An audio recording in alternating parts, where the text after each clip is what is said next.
The date is September 3rd, 1260. In a valley called Ain Jalut, two armies face each other. One has never lost a battle. The other knows they're about to die. For 60 years, the Mongol war machine has crushed every enemy in its path. They've wiped entire cities off the map, killed millions, built pyramids from human skulls. From China to Eastern Europe, no army has ever stopped them, ever. But today, something different is about to happen. Something that will change the course of world history forever. The Mongols are led by a general named Kitbuka. He's a Christian warrior who spent his life serving the Great Khan. His army has just conquered Damascus, Aleppo, and most of the Middle East. They're fresh off victories that seemed impossible. Nothing can stop them now. Facing them are the Mamluks of Egypt. These aren't ordinary soldiers. They're slave warriors. Men stolen from their families as children and trained to kill. Their leader is a man called Qutuz. Just 3 years ago, he was nobody, a random officer in Cairo. Now he's the Sultan of Egypt, and he's about to make the most important decision of his life. The Mongols have sent him a letter. It's simple and terrifying. Surrender now, or we'll do to Cairo what we did to Baghdad. What they did to Baghdad was erase it from existence. 1 million people died in a single week. The rivers ran red with blood for days. But Qutuz does something no one expects. He kills the Mongol messengers, all of them. Then he nails their heads to the gates of Cairo. This means war, total war, and the Mongols have never lost one. The Mongol Empire in 1260 is the largest empire in human history. It stretches from Korea to Poland, 13 million square miles, 1/5 of all the land on Earth, and it's still growing. Their secret isn't just brutality, it's speed. Mongol horses can travel 50 miles a day. Their riders can shoot arrows while galloping at full speed. They can hit a target the size of a coin from a 100-yard away while moving, but there's something else that makes them unbeatable: fear. When Mongol armies approach a city, they offer a choice: surrender immediately and live as slaves, or resist and watch everyone you love die horribly. Most cities surrender. In 1258, the Mongols took Baghdad. It was the greatest city in the Islamic world, home to the House of Wisdom, where scholars preserved the knowledge of ancient Greece and Rome, where algebra was invented, where the first hospitals were built. The Mongols destroyed it all. They threw books into the river until the water turned black with ink. They killed so many people that witnesses said you could walk from one end of the city to the other without touching the ground, just stepping on bodies. This is what waits for Cairo if Qutuz loses: music. But the Mamluks aren't ordinary enemies. They have a secret weapon that even the Mongols fear. Every Mamluk warrior was once a slave boy, usually from Turkey or Central Asia. They were bought in markets like cattle, separated from their families forever, trained from childhood to serve one purpose: war. They learned to fight with swords, spears, bows, and maces. They studied tactics, languages, and the Quran. Most importantly, they learned loyalty, not to family or tribe, but to each other and to Islam. By the time they earned their freedom, they were no longer the boys who had been stolen. They were living weapons, and they were brothers. Baibars is one of these brothers. He's Qutuz's greatest general, and he has a plan that might save Egypt. It's dangerous. It's never been tried before, and if it fails, the Islamic world ends forever. The Mongols are coming south through Palestine with about 20,000 men. They're confident because they've never lost. They're moving fast because that's how they always fight. Strike before the enemy can prepare. But Baibars has been watching them, learning their patterns. And he's noticed something important. The Mongols always do the same thing. They send a small force ahead to scout. Then they attack with their main army. It works every time because their enemies panic and make mistakes. This time will be different. This time, the Mamluks will use the Mongol strategy against them. Qutuz agrees to the plan, but he makes one change that will determine everything. Instead of staying safely in Cairo, he decides to lead the army himself. His advisors think he's insane. Sultans don't fight in battles. They give orders from far away and let generals take the risks. But Qutuz knows something they don't.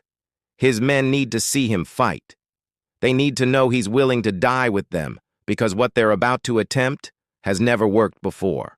September 3rd, 1260. The Valley of Ain Jalut. It's early morning and the desert is still cold. The Mongol scouts arrive first, just as Baibars predicted. About 1,000 horsemen riding hard and fast. They see a small group of Mamluk cavalry waiting for them.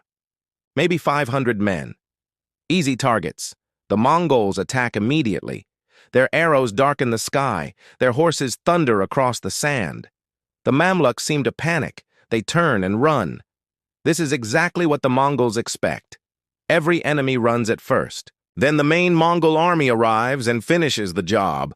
It's happened 1,000 times before. But something's wrong. The Mamluks aren't running in terror. They're retreating slowly in perfect formation. They're firing arrows as they go, hitting Mongols and riders, and they're leading the Mongols deeper into the valley. Kitbuka arrives with the main Mongol force just as his scouts disappear around a bend. He can hear fighting ahead, but he can't see it. The valley walls are too high. The path is too narrow. He should be suspicious. He should send more scouts. He should wait. But he's a Mongol general, and Mongol generals don't wait. They attack. It's worked for 60 years. Why would today be different? The Mongol army pours into the valley like water through a funnel. 20,000 of the world's best warriors, eager for another easy victory. They can smell victory ahead. They can almost taste the gold they'll take from Cairo. That's when they hear the horns. The sound comes from everywhere at once, from the hills on both sides of the valley, from behind them, from ahead. It's not one horn, it's hundreds. And then they see the Mamluki warriors rising up from hidden positions, like demons from the sand. Thousands of them, maybe 30,000 all around them. For the first time in 60 years, a Mongol army is trapped.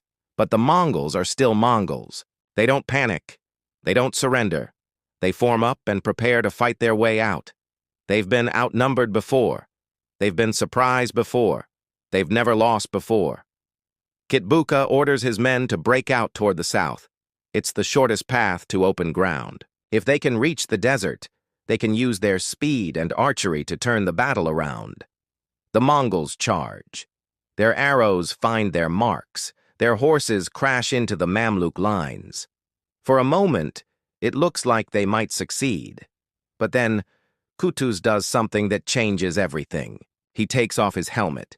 He throws it on the ground and he screams at the top of his lungs, "Oh, Islam!" Every Mamluk warrior hears him. They see their sultan, their leader, fighting like a common soldier, bleeding like they're bleeding, risking everything like they're risking everything. The effect is electric. The Mamluks surge forward with a fury the Mongols have never seen. These aren't terrified farmers or soft city dwellers. These are professional killers who've trained their entire lives for this moment. The battle becomes a slaughter. But for the first time in decades, it's not the Mongols doing the slaughtering. Kita fights like a lion. His sword cuts down a dozen Mamluk warriors before he's finally overwhelmed.